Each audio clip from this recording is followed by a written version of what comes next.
advantages of streamer automated speech-to-text captioning. So thank you everyone who is making time for joining us during this webinar. We are in a health crisis, and I was amazed to hear this morning that over 5 million children worldwide are now no longer attending school because of the coronavirus. So as part of our discussion today, not only will we be talking about using Streamer as an accommodation for students with hearing loss in a classroom, but we'll be talking about Streamer as an important part to add to virtual learning or online learning. So thanks for joining us, and I'm going to jump right in. I'm going to try to jump right in. There we go. So we know that most students with hearing loss are fully included in their general education settings. And unfortunately, hearing devices do not restore normal hearing. And that means that the students who are hard of hearing have to expend more energy to listen, and this leaves them with many fewer cognitive resources to truly understand what was said and remember it. And as we know that as students move from grade to grade, the expectations for vocabulary increase. And they increase rapidly once kids get to 3rd grade, 4th grade, and above. So it's not a surprise that students with hearing loss often start to lag behind in this vocabulary learning, and that can very much impact their academic success. So it isn't a surprise that many students have increasing gaps in academics as the years proceed due to this issue. So as we look at students moving into middle school and high school, it's very challenging for them to keep up with the rate of learning with their hearing alone, because of course they don't hear the complete speech signal and they're expending more energy to listen to it, and even then they tend to miss information. This is why captioning is such an important accommodation. I like to use this example that is relevant because it's similar to how a student wearing hearing aids would experience or be able to perceive speech. Now this assumes a student with a mild to moderate hearing loss using well-fitted hearing aids. And this is a common children's story. So I'm just going to go ahead and tell you what the story is, but what you will notice is that many of the ending sounds are missing and some of the words are combined in ways that you wouldn't normally perceive. So the story is, once upon a time, a city mouse went to visit a country mouse. The country mouse lived in a field. He was glad to see his city friend. The two mice ran about the field and played until noon. So you can imagine if you're perceiving speech in a way similar to how you see this children's story, that it would take a great deal of effort to follow along and really understand what's being said. The simpler and more familiar the information, the easier it would be. The newer and more novel the information and the new vocabulary, the more challenging it would be. So Streamer is a classroom accommodation, and the Americans with Disabilities Act specifies that schools must ensure that the communication of students with hearing loss is as effective as it is for peers, thereby affording them an equal opportunity to reach the same level of achievement as that provided to others. And the ADA states that this effective communication will be provided through the provision of auxiliary aids and services. So sign language interpreters, FM, DM devices, otherwise known as Roger devices sometimes, and captioning are all included as auxiliary aids with the purpose to level the playing field for these students who tend to miss important information every hour of every day they're in the classroom. So Streamer can be used as a classroom accommodation for a primary accommodation for those students, say, who suddenly lose their hearing and are no longer able to understand what's being said auditorily, and before they get, say, cochlear implanted, they can use captioning as a way to access instruction during this very stressful period of their life. But more often, Streamer is used as a secondary accommodation, meaning students who are hard of hearing are listening to what the teacher is saying or the others in the classroom. They are paying attention. They're using lip reading. They're using other visual cues. And then if they realize that they missed something, something doesn't make sense, they can then glance down at the captioning, just like you can see it right now, pick up what was missed, and then pop back and continue to look at the teacher's face. Streamer can also facilitate student transition, and unfortunately, about half of people who are deaf or hard of hearing are underemployed or they are unemployed. And we know that the higher the level of education attained, the more employable people who are deaf or hard of hearing will be. So an IEP transition plan should include preparing them for post-secondary programs, preparing them for employment, and increasing the students' understanding of the accommodations they need to require to function, and letting them try out these different accommodations so that they can see which ones really improve their comprehension or communication under different situations, and then how to request these appropriate accommodations. So a trial period with Streamer really can further a student's transition goals. But in this important and really challenging time of the coronavirus, we have to step back and think about how captioning really can be good for education. One of the three main principles of the Universal Design for Learning is to offer information in more than one format, to give all students a chance to access the material as best it suits their learning strengths. Research supports that captioning can improve literacy skills for students in grades kindergarten through 12, because captions can help establish a systematic link between the written word and the spoken word. They have been related to higher comprehension skills and retention of meaning. They can provide missing information for persons who have difficulty processing speech, and captioning provides reading practice and can be more motivating to read. And the research for higher education shows that if available, the majority of students will use caption at least some of the times, and found them moderately helpful for learning. And the benefits reported for these older students is, again, increased comprehension, retention of details, and vocabulary.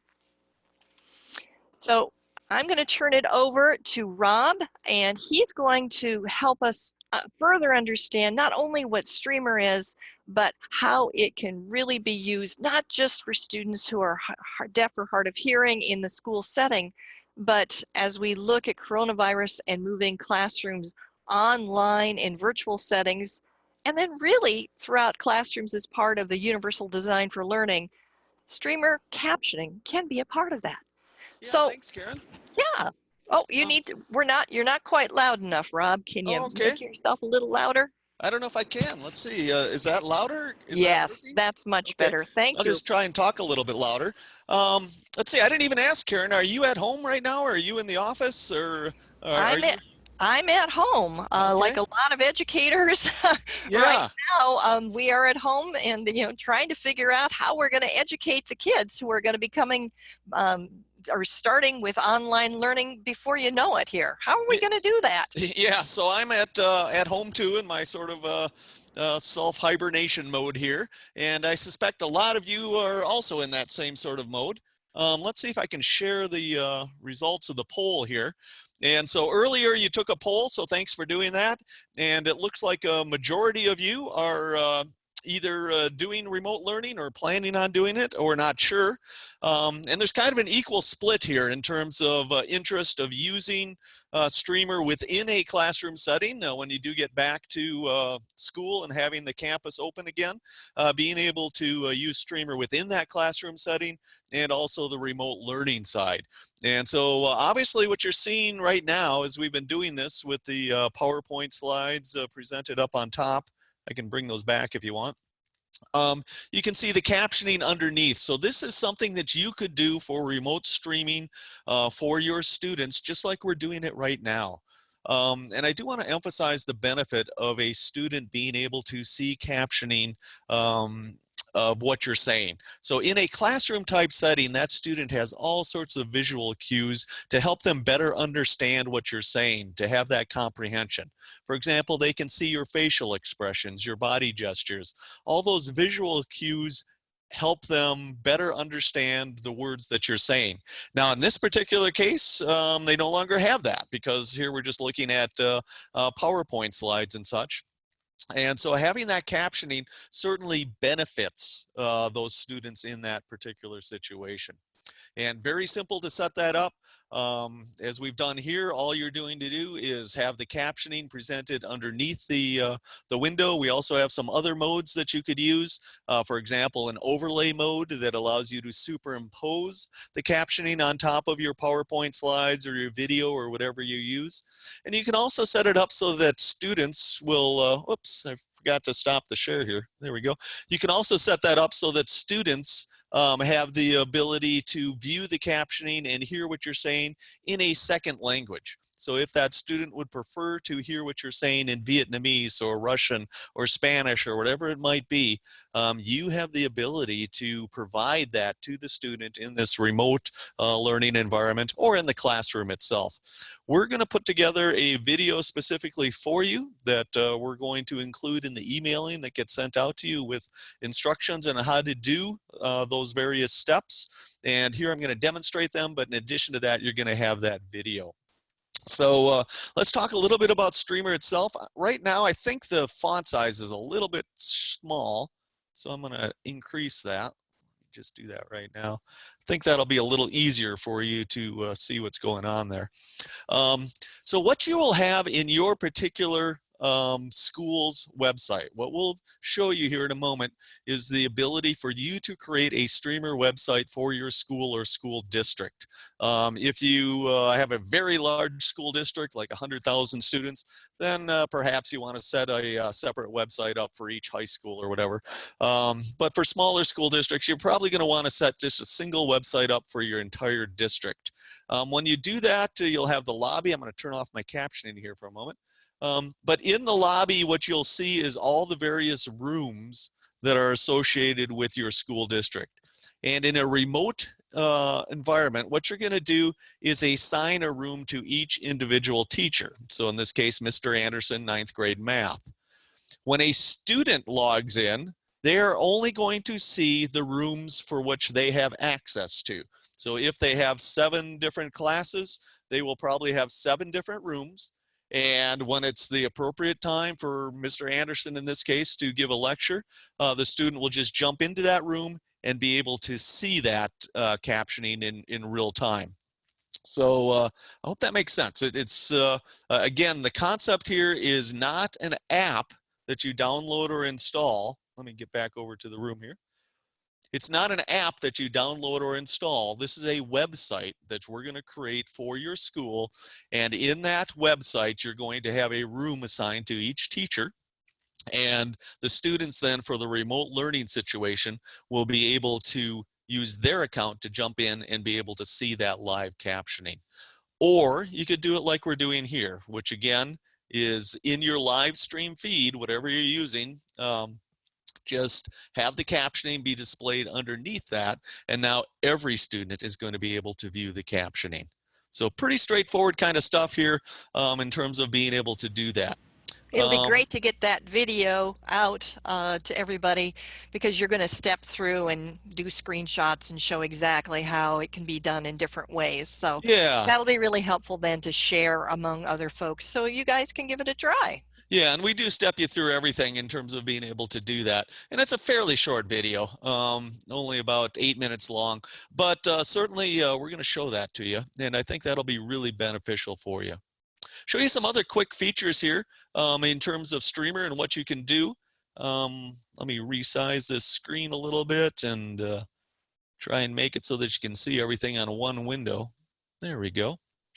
Um, so in your remote learning situation, a common need is the ability to share documents with students. I know a lot of you are using Zoom as the platform, and unless they've just added it in the last week, Zoom does not have the ability to share documents with your students. And so if you want to share a homework assignment or something along those lines, you can do that with Streamer.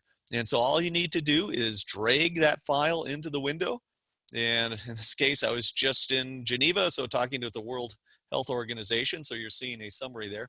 But all you do is drag then drop that into the transcript window, and every student then is going to have that document or photo or whatever it is that you're sharing. They're going to have that on their device, be it their phone, their tablet, their laptop.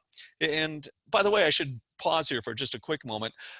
In terms of allowing access for students, Streamer is a website, and so it can be accessed by any device. And so this does not need to be accessed by a laptop or a $500 system or something like that. A $49 or actually $39 now Amazon Fire tablet is absolutely fine. They're going to be able to view the captioning on that low-end system just as well as a $500 system. There's no difference whatsoever. We don't care about the CPU or the RAM or anything like that. And so it's absolutely fine to access this with a low-price device. And so I know a lot of questions here are coming up in terms of accessibility for all the students, given this various situation that's been thrown at us. So again, just drag and drop a document and you're able to share that with all your students. If I want to send a message to a student, I can easily do that as well. If they're logged in, for example, if I wanted to send a message to Karen, I can do that right now. I just show this side panel and it shows me all the accounts that are logged in here right now. And so I'll just click on Karen's name and say something like, hi, Karen. And when I do that, she now has that message sent to her privately. I can send that to the entire group of students, or I can send it to just individual students. That message is going to appear up here in the notifications bar. And so here, for example, Karen responded back, hi, Rob. And so very easy to be able to send messages to all the students or to send a private message to just a select group of students. The student does not need to be logged in at the time in order to view that message. That's why we have that notification bar, or notification page up in the top corner there, where you're able to view the messages at a later time when you do log in. So again, we've covered the ability to generate captioning of what's being said, and we've shown you how to drag and drop a document. We've showed you how to send messages. One thing we haven't showed you yet is the ability for students to add notes. And this is a really nice little feature. So as you are communicating with the student, as you are giving a lecture, something along those lines, the student has the ability to enter notes or to tag parts of the transcript. For example, here, if I click on this study for test, that note is now inserted into the student's copy of the transcript. They can create their own notes, their own categories of notes, add the various colors to them. And again, all they're going to do is double click. And when they do that, that note gets inserted into their private version of the transcript. It's not public, so other students are not going to see that student's notes. Each student has their own set of notes, and they insert them, and they are saved directly in the transcript. So at the end of the class period, if you give them permission to do so, they can then download the transcript. When they do that, we give them also the option here of including a summary of the transcript. So if I want a short summary, what that's going to do is take the entire hour-long lecture and condense it into a few sentences. And that's going to be inserted at the top. I prefer to save them in Word format, so I'll go ahead and do that now. And when I do that, I can save it to my cluttered desktop. Let's go ahead and try it here. And we'll save it there. And so now here on my desktop, I believe this is the one, I'll launch the Word document, and it popped up here in my other monitor. So let me drag it over and make this quite a bit bigger so you can see it. But here then is the transcript itself. And I'll scroll down here. You can see the various names of the people, what they were saying at any given time. And way down at the bottom here, you can see these notes that I started inserting into the transcript. So lots going on there in terms of being able to really better serve the student, whether it's in the classroom or in a remote learning situation. You have the ability to show that student the captioning of what's being said, and they can also view that captioning in whatever language they want, be it Spanish or Vietnamese or Russian.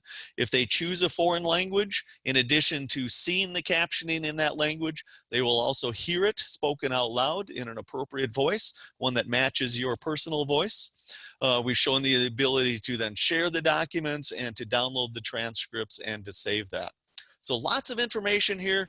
Hopefully that's not too much, but again, bottom line is that we're going to make it very easy for you to be able to have this captioning displayed as part of your overall communication methods for working with students.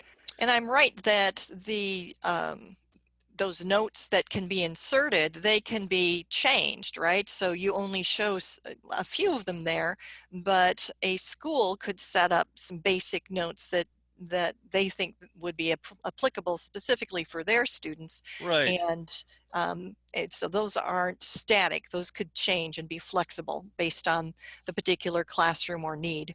Right. Yeah, exactly right, Karen. Yeah, thanks for jumping in there. So yes, you have the ability to set your own note categories and customize those, and the student can do that as well. I can go over that real quick if I make this a little bit bigger here.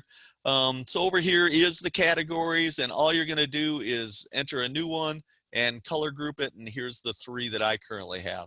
But very easy to create new ones. And so you can customize those for the students, or the student can create them on their own. So lots of features going on here. Let me shrink this back down again. And I do want to get to some important questions that people are asking. There we go. One of which, this one. Yes, Streamer is very much private and secure. And so lots of concerns here with the various platforms that people are using in terms of the student privacy requirements. Streamer was initially designed in partnership with the US Marine Corps. And so privacy and security is not an afterthought. This was designed into the architecture from day 0. Absolutely, the Marine Corps needs privacy and security, so everything is completely encrypted in all directions. We never ever save a voice recording of anything that you say. Voice recordings simply do not exist when you're using Streamer. The data itself here, the transcript that is being generated, you alone control all access to that data. And so you decide who can see the data, you decide how long it's retained. You could have it retained for just 5 seconds, you could have it retained for a full day, you could have it completely cleared at the end of each class period. We give you the tools that you decide how long that data is retained and who can see it. Once you delete the data, once it's cleared, it is gone forever. There is no backups.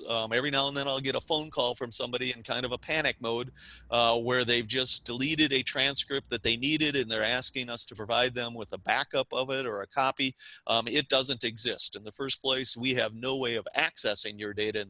But even if we did, once you delete it, it is absolutely gone forever. So very much in compliance with any sort of student data requirements. I think that a lot of schools don't realize that there is a legal restriction for using services that have the ability to keep student data, and in this case captioning data, and keep it for an unlimited amount of time.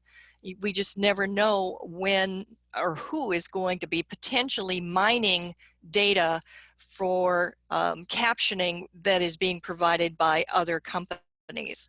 Yeah, yeah, absolutely. If you're using something like what's Google's Live Transcribe, if you're using that, I mean, by definition, when you agree to their terms, they have the right to take that data and use it how they want.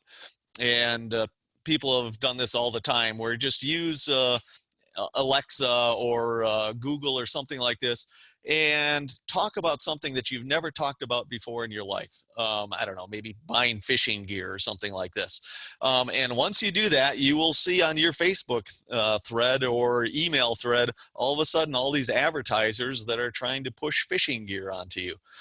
That's how Google and Microsoft and Amazon and such make their money. They're giving you a free product, but in exchange, you are allowing them to take your data, record it, analyze it, and sell it to third parties. With Streamer, that is not the case. So really, with the COPPA law, schools really shouldn't be considering those free captioning options. It's wonderful that they're free and everybody appreciates the price point, but the fact is that they keep the data and they can sell it and use it in any way for any extended period of time, and that really isn't in compliance at all with the student data privacy law, correct? That's right. Yeah. And yeah, so very much this is compliant with the COPA laws, with HIPAA laws, all those types of situations. So privacy should be a concern of yours, and definitely Streamer meets those requirements for you. And yeah, lots going on here. I know you're sort of overwhelmed with all the situations that are happening here, throwing you know, all this ability to do remote learning into place. But again, we're here to help, and we're going to allow you to use this completely for free for the first 4 weeks, which we think will get most teachers through the school closures. We'll talk really quick again about the website setup. All the rooms for your district or school are shown in your lobby, and you can add additional rooms. That's very easy to do. You can assign rooms to a specific student or to a teacher. In a remote learning situation, predominantly you're going to assign a room to a teacher. When we get back to normal classroom situations where you have a student that's hard of hearing, then typically what we do is assign a room to a specific student. That's as part of their IEP situation. The typical remote learning setup, again, we're going to send you a video that will step you through this in detail, and so we'll make that all work for you.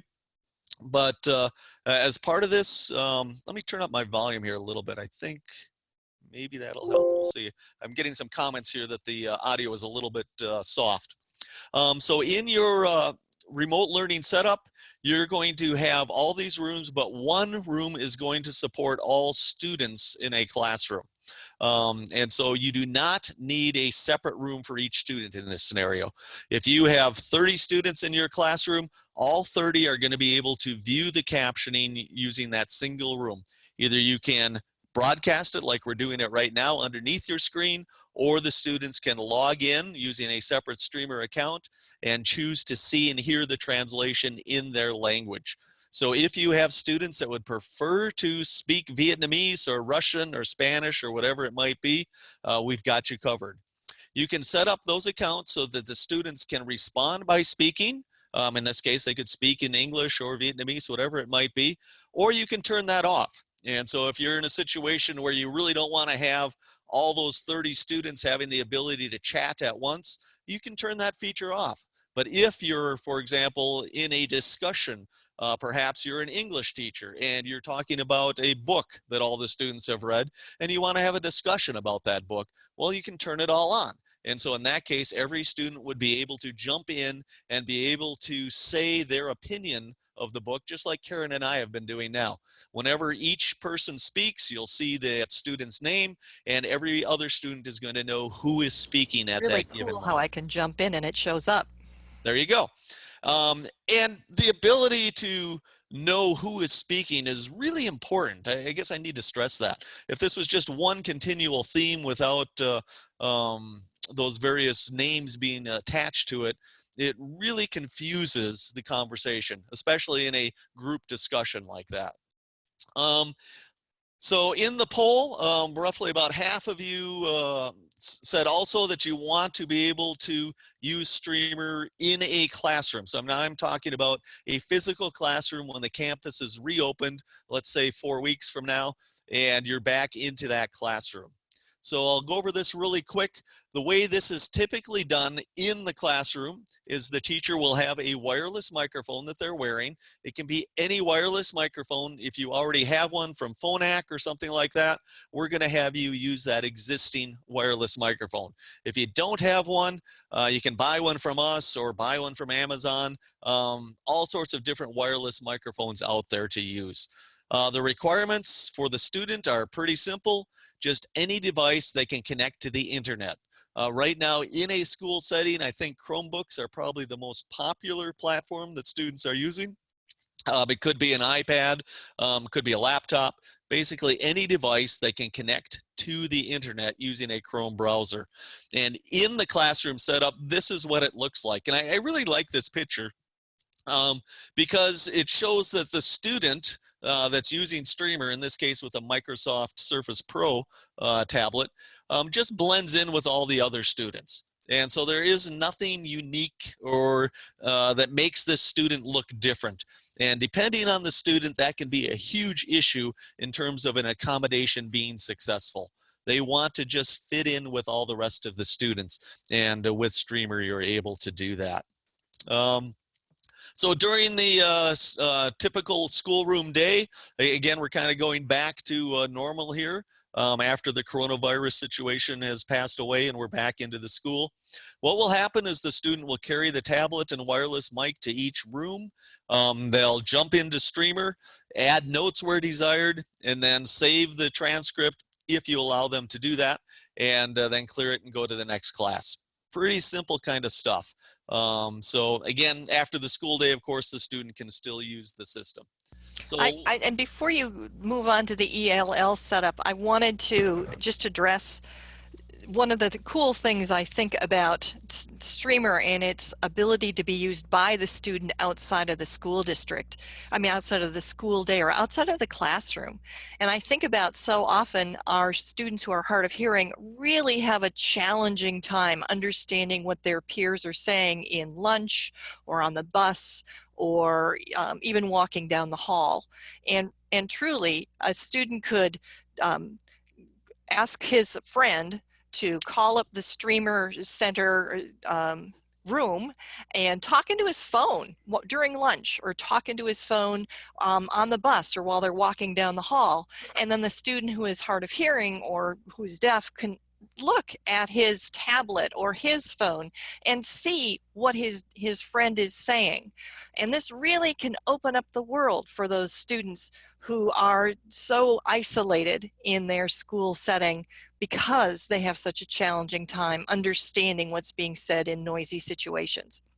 yeah, and that's true for the student that's hard of hearing, of course, as well as the student that is isolated because of a language barrier. If they're the only student in that school that speaks Vietnamese, now we've removed that language barrier and they're able to have friends. And that friend could speak Spanish or Russian or whatever it might be. But yeah, removing those communication barriers is a big deal. And one thing that Karen just pointed out that I want to emphasize here is that for the students to participate in these classroom discussions and such, they do not need to have a separate wireless microphone. They could use that microphone that's built into their particular device if they have a Chromebook or something like this. For the teacher, you're moving around the classroom, going back and forth, writing on whiteboards, doing things like that. So in that scenario, we really want you to wear a microphone, have a microphone on your body, because you're constantly moving away from your Chromebook or laptop or whatever you're using. And for the student, though, that's sitting at the desk, they're just going to use that built-in microphone on their device. And same for the student sitting at home right now as we're doing the remote learning situation. You as an educator, we really would like you to have good audio. Right now, I'm wearing a headset. I'm not using the built-in microphone in my laptop here. And headsets are very cheap. There's all sorts of flavors out there that will work very well for less than $20. And for less than $20, you will significantly improve the audio quality by wearing a headset versus using the microphone built into your laptop. But It for really students, does. Yeah, it yeah. really does make a big difference. And I've done an analysis of the accuracy of our webinars presentations here, and it's 98% or better in terms of accuracy. Yeah, And and that's using a headset. that's And using a headset, exactly. So the yeah, microphone makes a big difference. And then you'll also see, as you're listening closely, that a lot of the errors really come in because the speaker didn't say the word clearly. And I know I'm much more guilty of that than you are, Rob. oh, But actually, I think it's the opposite. But yes, there's a lot going on here in terms of generating the accuracy. And whenever we are audited, it generally comes back at about 98 to 99% accuracy. Just to give you one element, I was just in Geneva and Vienna about a month ago now, just before all the travel embargoes kicked in. But I was at the United Nations working with them on real-time captioning of their proceedings. And so in this particular case, a group called the Zero Project Effort, where what they're doing is removing all sorts of language barriers. But they did a week-long test of live events in the United Nations where they had humans captioning and then they had our system running side by side. And after that week-long test, they made the decision to no longer use the human captionists. didn't they also use the Microsoft free transcript, free captioning product too? And Well, they tried different products, and so certainly we were compared against other automated systems. And at the end of the day, they selected ours. Probably the key element, though, was that United Nations has always used humans in the loop. And what they found is that our transcripts were more accurate than the humans, not a huge percentage difference. But what would happen over and over again is the human transcriptionists would fall behind. So as a person starts talking faster like this, and I'm talking right now probably faster than you can probably understand, but you can see that the captioning is still keeping up. The human typist cannot keep up with that. And so what happens is the human kind of gives up and then just summarizes everything and then moves on again. And potentially they have missed some very important words. And that was happening over and over in these presentations. Things like Microsoft in particular really got in trouble when people started talking fast, really got in trouble. And the Google one, I guess I won't talk too much about that. There were some very significant errors that were posted up on the screens. Very unfortunate, that had people gasping in the audience. And so we, yeah, that one just kind of went away. But yes, at the end of the day, they ended up using our systems to do that. So that's a pretty big deal. Again, this is for the Zero Project effort of the United Nations, so not the entire United Nations. But as a result of this, they are exclusively going to be using Streamer to caption and translate all their proceedings. And in this particular case, simultaneously translate them into however many languages we support now. It's over 100, 120 plus languages that we support. So some questions have come in across about language translation, asking if it's bidirectional, and it goes way beyond bidirectional.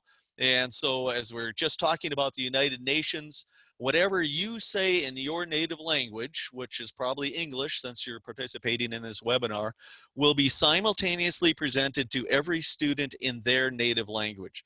So literally, if you were in a classroom where you had 20 students that each spoke a different language, so one speaks Spanish, another Vietnamese, another Russian, another Mandarin, another Korean, whatever it might be, whatever you are saying in your language, which is English, is going to be presented to each student simultaneously in their native language. And by presented, it's going to be captioned, displayed to them in Hindi or whatever it might be, and also spoken aloud in a language that is appropriate for you. And so in my case, it would be a voice that sounds very similar to my voice. If we were in a team teaching situation and you had two people speaking English, the captioning is going to be presented to that student in two separate voices. So it'll be presented in Hindi, spoken out loud, but it'll be spoken out loud in two separate types of voices. And that can be a big deal. Again, being able to differentiate who is speaking at any given moment. When that student responds in Hindi or Vietnamese or whatever, everything that they're saying now is going to be presented to everyone in that situation in their language. So now we're going Hindi to Spanish, Hindi to Vietnamese, Hindi to Russian, Hindi to English, of course. And so this is a complete United Nations type language translation. We have gone way beyond just bidirectional to now being able to support all these languages in all types of situations. So lots of other situations that we can talk about here. You know, all school assemblies. Morning announcements is one that schools typically tend to forget. That student who is deaf or hard of hearing, or the student who does not understand English, is missing out on those morning announcements. And again, that can be kind of a big deal. There are situations, there was one, for example, where a student had just come into the school district and wanted to try out for the baseball team. The tryouts for that baseball team were only displayed in the morning announcements. So this student, who was significantly hard of hearing, missed that announcement and therefore missed the ability to participate on the baseball team. And that ended up going to the courts. So do give that some thought, that when you're back into the campus setting, when we've reopened our campuses, give some thought in terms of being able to also provide a live captioning of those announcements to the students as well. Okay, I do want to get into this one here, kind of an important one, the ability to create your own school's website. So I'd like you to do this right now, and you do not need to create one for your school. It's absolutely fine to create one for yourself just to play with. This is completely free. We're not going to take a credit card or anything like that from you. So what you're going to get is 4 weeks, actually 30 days of being able to use a streamer website just to play with it. And it's absolutely fine to do this twice, once for yourself just to play with, and then you can set one up for your school. And so what you're going to do is go to the link that I showed there. And again, we're going to send you a copy of these slides. So if you can't do it right now, you don't have to write this down. You're going to have this information. But you'll go to that link on Karen's website there and fill in the form. So we need your email address, because we're going to send you your login account information. So you're going to have a password that's going to allow you to log into your personal website or your school's website. Enter your name, of course, and then enter the name of your streamer account. Now, typically what we recommend is that you have the name of your school district followed by -admin. And so if you're setting one up for yourself, just use your last name -admin or something like that. The common names have already been taken. So if you're going to use something like test-admin, odds are it's already taken and you'll be notified that that's not an available name. But last name -admin, give it a shot.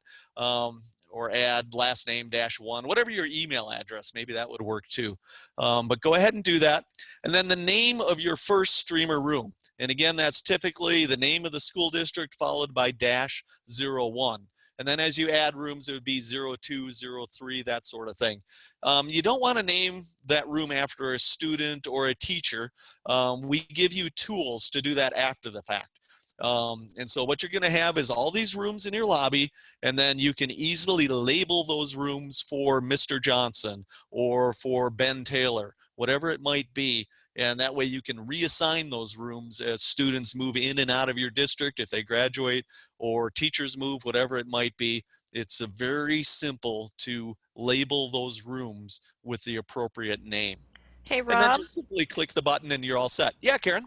you had mentioned the capability for schools who are right now struggling with trying to figure out online or virtual learning for their students to be able to use Streamer at no cost for 4 weeks. So what you're describing is how to sign up for one room. What if they give it a try themselves and then it's like, okay, as of Monday, they want to set it up for 25 different classrooms. How would they do that for a free trial for the 30 days in that setting? Yeah, and so great question. Thanks for asking that. And so what you're going to do is step through this process. You know, it literally takes less than a minute to create this website, and you're going to create it for the school. And then once you're done with that, send us an email, and we're going to give you our email address at the end of this presentation here with the number of rooms that you want on your website, and we're going to create the rooms for you. We're trying to offload all the tasks that you're already inundated with. We're trying to offload as much as you can and place it on us. So just fill out this form, these 5 questions, and then send us an email saying, I need 20 rooms or I need 50 rooms, whatever it might be. And we're going to create those for you. And then we'll send you back an email.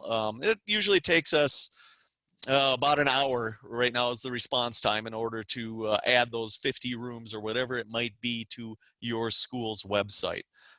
So yes, we'll absolutely do that for you. It's just going to make your life a little simpler because you have so much going on. And so again, once you do that, on your school's website, you're going to see all the rooms. If you have 50 rooms, you're going to see them all on your lobby. And again, they're there. These are rooms that you can assign however you want. We're going to give you an email that'll tell you how to do that, and we'll step you through this entire process. It sounds complicated, but it's really not. Then we're going to show you how to set up a student account where the student will only see the rooms that they can use. And so in a remote learning situation, each student could have their own account. It takes about 30 seconds to create an account, or you can create a shared account that all the students will use. Again, really easy to do. Takes about 30 seconds. I can create an account here if we have time. I'm kind of looking at the clock here. But the shared accounts, very easy to create, and every student is going to be able to do this. Now, why do we want to use a shared account? You could use an invite code and send each student an invite code, but invite codes only work one time. It's a one-time use code. And so in this remote learning situation, you don't want to have to send out an invite code every time you have a streaming session, or the students are just going to get confused. They're not going to know which code to use at what time for what session. And so setting up this shared account, which takes literally 30 seconds, is going to give the students the ability to always access your streaming sessions using the exact same process. You don't have to worry about anything with invite codes or something like that. I'm going to skip over the microphone system. I think we've already talked about that enough. And so in the slides, we're going to send you that. And so you'll have that information. I'm just conscious of the time here, and I know everyone is really busy. The pricing, we've been able to automate basically the entire process here of creating accounts and such. So as a result of that, we've been able to drastically reduce our prices. In the past, we had to create these accounts manually and such, so it did take a lot of time, but all that's gone away. So now we're able to offer the system for probably 1/4 the price that we were used to be charging. And so thanks for everybody jumping in and partnering with us and making this happen. As a result of that success, now we're able to offer it at a much lower price point. So again, this is going to be completely free for the first 30 days, and we think that'll get you through most of your what should I call it, the remote learning situation. When you get back into the classroom, if you want to continue using Streamer, here are the prices that you would end up paying. And again, looking at the time here, I'm going to skip over the hosting side, but definitely if that's a need, if you have a conference that you're setting up for remote, let us know and we'll do that. Karen and her team, Mike Massini and folks, have really done an awesome job putting together some very nice short tutorial videos. The way to find those is on YouTube. Again, we're going to send you links for these in the email, so you'll be able to find those. I strongly encourage you to take a look at those videos. They're very short and concise. Most of them are probably about 1 minute in length. But there's questions coming in on the stream here about how do I use my existing Phonak microphone system. And Mike has put together a video specifically on that. And again, very short, very concise, to the point, and they answer your questions. So it's a really nice way to be able to learn a little bit more about Streamer. Additional questions, here's the emails that I promised you. And so you can call us. And I should point out a little bit difference here between Karen's team and our team. So we're at Auditory Sciences. We're the folks that developed this software. So we understand the software very well because we wrote it. But Karen and her team focus explicitly on using Streamer in the classroom settings. On our end, we have Streamer being used everywhere, be it United Nations or adults in the workplace or captioning church services or anything like that. But we're not focused specifically on one area, whereas Karen and her team are very much focused on the classroom. And so they really have that expertise. So we strongly encourage you to go to Karen's website, to set up that relationship with Mike or whoever it might be, and they are going to be able to really answer your questions in a much more precise manner than we are in terms of how to successfully deploy that.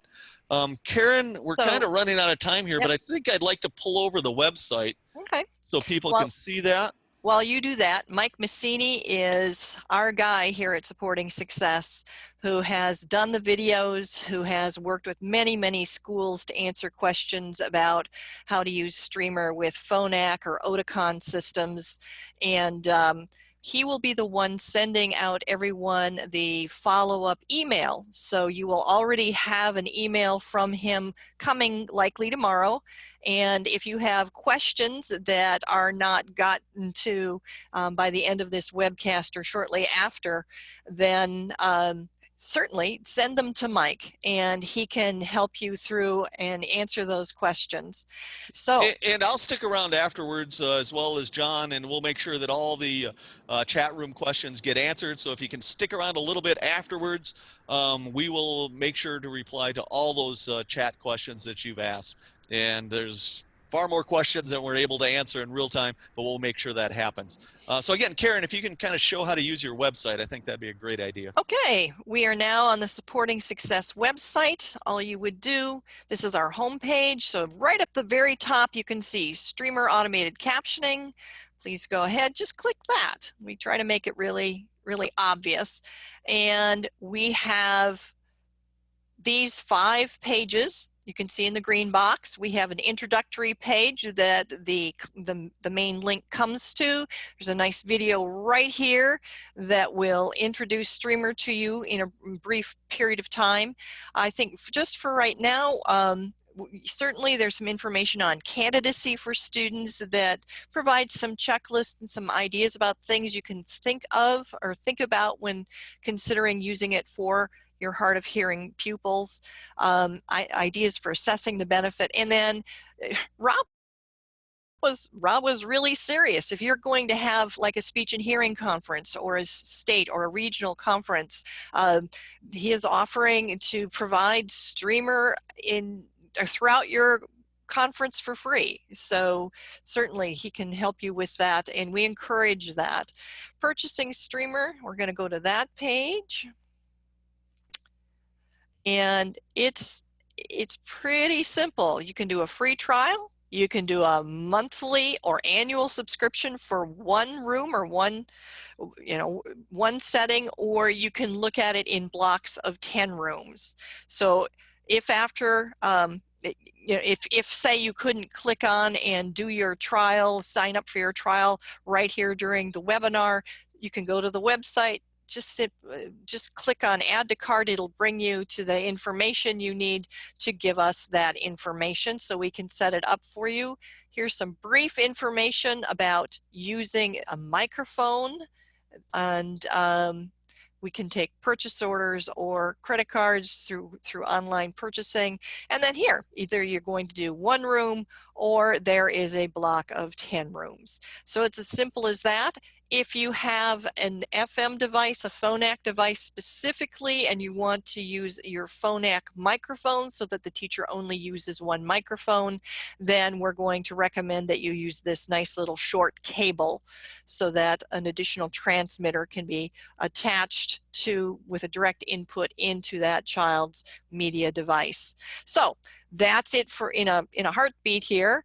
And what I wanted to say, if you can bring us back to that last page with my contact information, Rob, is that I'm very happy to send anyone who wants it a certificate of participation for 60 minutes, just email me, Karen at success, the number 4, kidswhl.com. If you email me between now and noon on Wednesday, tomorrow, noon Central Time, I can get that certificate out to you. This is only for people who are listening right now to the webinar, not for those who listen later on. And if it's afternoon tomorrow, I won't be honoring that certificate. So all you have to do is drop me an email. You just have to say CEU in the subject line and send me an email. I'll know what it's about. You don't have to write anything in the email itself unless you want to. So I'm going to wrap it up here. We're really living in interesting times with the coronavirus and looking at online learning, plus just knowing we need to provide access to instruction for all of our pupils. So I'm hoping that you now have a better feel for what streamer captioning can do in terms of benefiting students and providing them greater access. And I thank Rob for being my co-presenter and the creator of Streamer. And like he said, he's going to hang around. And thank you very much for participating. And we hope to hear from you soon. I'm going to sign off and say goodbye.